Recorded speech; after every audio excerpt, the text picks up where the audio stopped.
Coach ಮೂಲ ನಿರ್ದೇಶಕರು ಮತ್ತು ಹಿತೈಷಿಗಳು ಮತ್ತು ಪಕ್ಷ ಅಧ್ಯಕ್ಷರಾಗಿರ್ತಕ್ಕಂಥ ಕಳಲಿ ನಾಗರಾಜನವರೇ ಹಾಗೂ DC ಬ್ಯಾಂಕ್ ನಿರ್ದೇಶಕರಾಗಿರ್ತಕ್ಕಂಥ ರಘುಪತನವರೇ, ಯೂನಿಯನ್ ನಿರ್ದೇಶಕರಾಗಿರ್ತಕ್ಕಂಥ ಲಕ್ಷ್ಮಣವರೇ, ನಮ್ಮ ಆರಾಧನಾ ಕಮಿಟಿ ಅಧ್ಯಕ್ಷರಾಗಿರ್ತಕ್ಕಂಥ ನಮ್ಮ ಪದ್ಮನಾಭ ಸ್ವಾಮಿಯವರೇ, ಹಾಗೂ ಮಾಲೀಕರು ಆಗಿರ್ತಕ್ಕಂಥ NR ಸತ್ಯಣ್ಣವರೇ, ಹಾಗೂ ಸಮಾಜ ಸೇವಕರು ಮತ್ತು ಮುಖಂಡರಾಗಿರ್ತಕ್ಕಂಥ ಪ್ರಭಾಕರ್ ಅವರೇ, ವೇದಿಕೆ ಮೇಲೆ ಹಾಸನರಾಗಿರ್ತಕ್ಕಂಥ ಕೊಲೈ ನಮ್ಮ ನಾಗರಾಜನವರೇ, ಸೊ ನಮ್ಮ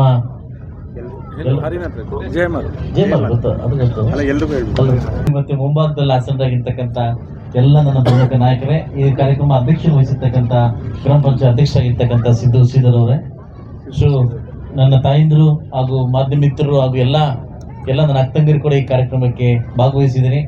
ತುಂಬಾ ಸಂತೋಷಕರವಾಗಿರ್ತಕ್ಕಂಥ ಸಂಗತಿ ಇದೆ. 224 ಕ್ಷೇತ್ರದಲ್ಲಿ ತುಂಬಾ ಜನಕ್ಕೆ ಈ ಅವಕಾಶ ಕೊಡೋದಿಲ್ಲ.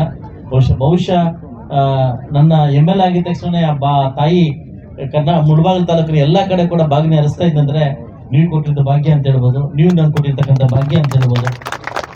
ಏನು ಯಥೇಚ್ಛವಾಗಿ ನಮ್ಮ ನಾಗರಾಜ್ ಸರ್ ಹೇಳ್ದಂಗೆ ನೀರಿಗೋಸ್ಕರ ನಾವೇನು ಹೋರಾಡ್ತಾ ಇದ್ವಿ, ನೀರು ಅವಶ್ಯಕತೆ ಏನಿತ್ತು ಅನ್ನೋದನ್ನ ನಮ್ಮ ತಾಯಿನ ಮರೆತು ಮಾಡಿಕೊಂಡು ಇವತ್ತು ಏನು ಕುರುಡುಮಲೆ ಏನು ತುಂಬಿ ಆ ಕುರುಡುಮಲೆ ವಿನಾಯಕನ ಒಂದು ದರ್ಶನ ಮಾಡಿ ತುಂಬಿ ನಮ್ಮ ಕೌಂಡಿನ್ಯಕ್ಕೆ ಬರ್ತಕ್ಕಂಥ ಕೌಂಡಿನ ನದಿ 395 ಎಕರೆ ಇರ್ತಕ್ಕಂಥ ಈ ನದಿ ಬಹುಶಃ ದೊಡ್ಡ ಮಟ್ಟಕ್ಕೆ ನದಿ ಅಂತ ಹೇಳ್ಬೋದು.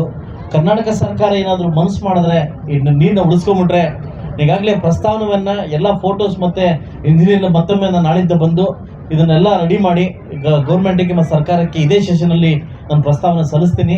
ಬಹುಶಃ ಈ ನದಿಯನ್ನ ಪೋಲಾಗ್ದಂಗೆ ಏನಾದ್ರು ಉಳಿಸ್ಕೊಂಡ್ಬಿಟ್ರೆ, ಈ ನೀರನ್ನ ಉಳಿಸ್ಕೊಂಡ್ಬಿಟ್ರೆ ಇಡೀ ಮುಳಬಾಗಿಲು ತಾಲೂಕಿನ ಅರ್ಧ ತಾಲೂಕಿಂದ ಮುಕ್ಕಾಲು ತಾಲೂಕಿಗೆ ನೀರು ಸರಬರಾಜು ಮಾಡ್ಬೋದು. ಇದನ್ನ ಪೋಲಾಗ್ದಂಗೆ ನನ್ನ ಸರ್ಕಾರಕ್ಕೆ ನವೆಂಬರ್ 15-16 ತಾರೀಕು ಏನು ಸೆಷನ್ ಇದೆ ಆ ಸೆಷನ್ ಅಲ್ಲಿ ತಂದು ನಾನು ಮಾತಾಡ್ತೀನಿ. ದಯವಿಟ್ಟು ಈ ನದಿನ ಉಳಿಸ್ಕೊಡಿ, ಈ ಪೋಲಾಗ್ದಂಗೆ ಇದನ್ನ ಉಳಿಸ್ಕೊಡಿ ಅಂತ ಹೇಳ್ತಾ ಇದ್ದೀನಿ. ಈಗಾಗಲೇ ನಮ್ಮ ಸಾಕಷ್ಟು ಜನ ನಾಯಕರು ಮುಂದೆ ಬಂದವ್ರೆ, ನಮ್ಮ NRS ಮತ್ತು ಪ್ರಭಾಕರ್ ಮುಂದೆ ಬಂದವ್ರೆ. ಇವತ್ತಿಂದನೇ ಲೈಟ್ ಅಲಂಕಾರ ಮಾಡಿ ಏನ್ ನೋಡೋರಿಗೆ ಒಂದು ಲೈಟ್ ಅಲಂಕಾರ ಮಾಡ್ಲಿಕ್ಕೆ ನಾಳೆಯಿಂದ ಅದನ್ನ ವ್ಯವಸ್ಥೆ ಮಾಡ್ತಾರೆ ಅಂತ ಹರಡಾಣಿಕೆ ನನ್ನ ಕಿವಿಯಲ್ಲಿ ಹೇಳಿದ್ದಾರೆ. ನಾಳೆಯಿಂದನೇ ಲೈಟ್ ವ್ಯವಸ್ಥೆ ಮಾಡ್ತಾರೆ. ಈ ಕೌಂಡಿನ್ಯ ಕೆರೆಯನ್ನ ನಮ್ಮ ಹಕ್ಕು ನಮ್ಮ ಉಳಿಸ್ಕೋಬೇಕಂತ ನಾನು ಕೇಳ್ತಾ ಇದ್ದೀನಿ.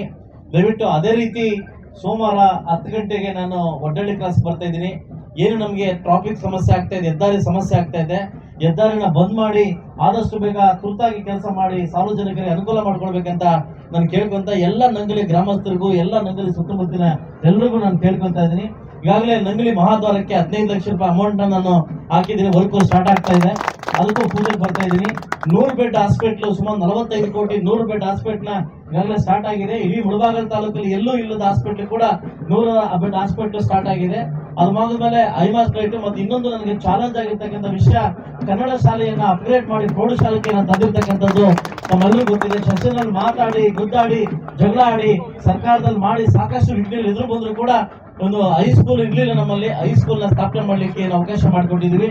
ಇದೆಲ್ಲ ನಿಮ್ಮ ಶ್ರೇಯೋಪದೇಶ, ನಿಮ್ಮ ಅನುಕೂಲ ಅಂತ ನಾನು ಹೇಳ್ಬೋದು. ದಯವಿಟ್ಟು ವೇದಿಕೆ ಮೇಲೆ ಹಾಸನರಾಗಿದ್ದಾಗ ಇನ್ನೂ ಅನೇಕ ಪ್ರೋಗ್ರಾಮ್ ನನಗಿರೋದ್ರಿಂದ ಚಾಪೂರಲ್ಲಿ ಡೈರಿ ಉದ್ಘಾಟನೆ ಮಾಡಬೇಕು. ಅದರಿಂದ 1 ಗಂಟೆಗೆ ರಾವು ಕಾಲ ಇರೋದ್ರಿಂದ ನಾನು ಬೇಗ ತುರ್ತಾಗಿ ತರಬೇಕು. ಈಗಾಗಲೇ ಗ್ರಾಮ ಪಂಚಾಯತ್ ಅಧ್ಯಕ್ಷರು ತಂದೆ ಇರೋದ್ರಿಂದ ನಾನು ಅಲ್ಲಿ ಅಟೆಂಡ್ ಆಗ್ಬೇಕಂತ ಹೇಳ್ತಾ ಮತ್ತೆ ಪದ್ಮನಾಭದಲ್ಲಿ ಉದ್ಘಾಟನೆ ಇದೆ. ಸೊ ಅದರಿಂದ ಇವತ್ತಿನ ಬಂದಿರ್ತಕ್ಕಂಥ ಎಲ್ಲ ಮಾಧ್ಯಮ ಮಿತ್ರರಿಗೂ ಈ ಕೌಂಡಿನ್ಯ ನದಿ ತಾಯಿಗೂ ಮುಂದಿನ ದಿವಸ ಸಮೃದ್ಧವಾಗಿರ್ಲಿ. ಇಡೀ ಮುಳಬಾಗಿಲು ತಾಲೂಕಿನ ಎಲ್ಲಾ ಕೆರೆಗಳು ತುಂಬಿ ತುಳುಗಾಡ್ತಾ ಇದಾವೆ. ಎಲ್ಲ ಒಂದು ಏನಿವತ್ತು ಅದೃಷ್ಟ ಏನ್ ತಾಯಿ ಕೊಟ್ಟಿದ್ದಾಳೆ ಅದನ್ನ ಉಳಿಸ್ಕೊಳ್ಳೋಕೆ ಸಕಲ ಪ್ರಯತ್ನವನ್ನ ಮಾಡೋಣ ಅಂತ ಹೇಳ್ತಾ ಈ ಕಾರ್ಯಕ್ರಮಕ್ಕೆ ಬಂದು ಈ ಬಾಗಿಲು ಬಿಡ್ತಕ್ಕಂಥ ಭಾಗ್ಯವನ್ನ ಕೊಟ್ಟಿದ್ದಕ್ಕೆ ವರ್ಣ ತಾಯಿಗೆ ನಮಗೆ ನಮಸ್ಕರಿಸುತ್ತಾ ನಿಮ್ಮೆಲ್ಲರಿಗೂ ನಮಸ್ಕರಿಸುತ್ತಾ ನನ್ನ ಮಾತು ಮುಗಿಸ್ತಾ ಹೊರಡ್ತಾ ಇದ್ದೀನಿ. ಎಲ್ಲರಿಗೂ ಒಳ್ಳೆಯದಾಗಿ ನಮಸ್ಕಾರ.